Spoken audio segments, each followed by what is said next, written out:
దీంట్లోనే కట్ చేసుకున్న పచ్చిమిరపకాయలను వేసుకోవాలి.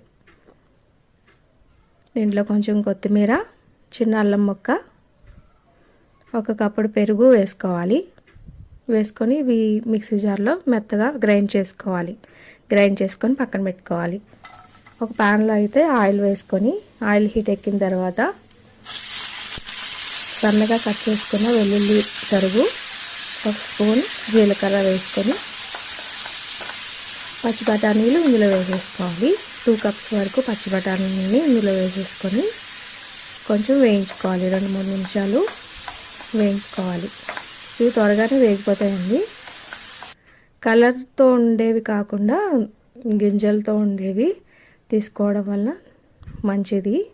కలర్ వేసినవి వాడవద్దు. ఇలా వేసుకుని బాగా వేయించుకోవాలి.